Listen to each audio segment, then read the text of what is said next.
Welcome back to my channel. Hellbound Season 2 dives deeper into the philosophical and moral questions surrounding divine judgment, resurrection, and personal identity. The show builds on the themes introduced in the first season, expanding the mythos of the mysterious executors, supernatural beings delivering death sentences known as decrees, and the cult-like organization of the New Truth. The finale leaves viewers with more than answers, offering character resolutions and cryptic clues about humanity's future. Jin-Soo's return in Mental. A major focus of the season is Jin-Soo's return from death. Once a charismatic leader who founded the New Truth, he is now haunted by what he experienced in the afterlife. Upon resurrection, Jin-Soo is visibly disoriented, plagued by hallucinations of the executors who tormented him. These apparitions reflect his internal guilt, fear, and the emotional trauma he carries. He constantly sees the monstrous beings on surfaces, suggesting that the real torment lies within himself, possibly implying that these entities are manifestations of the darkness inside him. Jin-Soo initially aligns himself with the Arrowhead, a splinter group that embraces violence and chaos in the name of divine justice. He hopes to find clarity by connecting with Park Young-ja, the only other known person to have returned from the afterlife. Jin-Soo believes that if Young-ja shares his experience,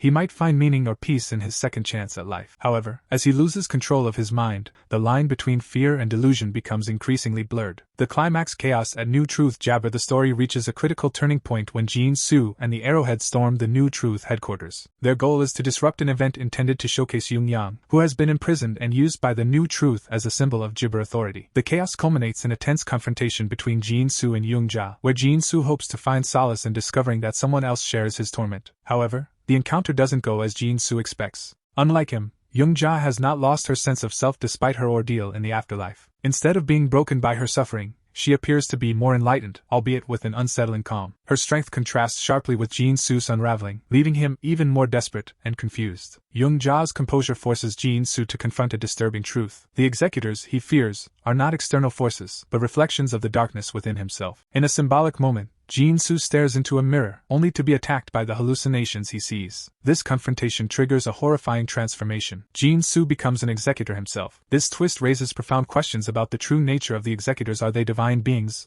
or are they corrupted souls who failed to their inner demons? Young-ja's escape is with her family. Meanwhile, Hai-jin, an ally of Young-ja, orchestrates a daring rescue mission to free her from the New Truth's clutches. The escape leads to a climactic showdown at a junkyard, where Young-ja's strange prophecies begin to unfold. She had previously predicted that Hai-jin's death would involve a child's toy and encourage cryptic symbols that haunt the final sequence. Although Hai-jin avoids death during the confrontation, the prophecy suggests that her fate remains uncertain, hinting that destiny is inescapable even if it's delayed. After escaping from the New Truth, Young-ja finally reunites with her children, whom she had been from since her resurrection. Her older son, now grown, becomes the key to this emotional reunion. This scene offers a rare moment of closure and hope amid the show's dark narrative, symbolizing that even in a world governed by fear and uncertainty, familial love can still provide some measure of peace. Themes of judgment in Season 2 deepen the exploration of judgment, both divine and personal. Jin-Soo's transformation into an executor challenges the notion that these beings are purely instruments of divine will. It suggests that the concept of divine punishment may be far more subjective and human than previously believed. This revelation forces the audience to question whether the decrees issued by the executors are truly from God or are manifestations of human guilt and fear. The show also examines how individuals respond to trauma and redemption. Young-ja's ability to retain her sense of self after enduring hell contrasts with Jin-Soo's descent. This dichotomy suggests that redemption and transformation are personal choices, not outcomes imposed by external forces. A foreboding. The finale hints at an uncertain and ominous future. Young-ja shares cryptic warnings about the end of the world, suggesting that the cycle of decrees and executions might be leading to an apocalyptic event. Although the details of this prophecy are left deliberately vague, it implies that the world may be on the freedom of a transformation. The open-ended nature of the finale leaves room for multiple interpretations. The transformation of Jin-Soo into an executor hints that anyone, given the right circumstances, can become a monster. This twist underscores the show's message that the true danger lies within people, not in divine forces. Han's narrow escape from death suggests that fate cannot be easily avoided, setting the stage for further developments if the series continues. The ending of Hellbound Season 2 offers a thought-provoking exploration of guilt, redemption,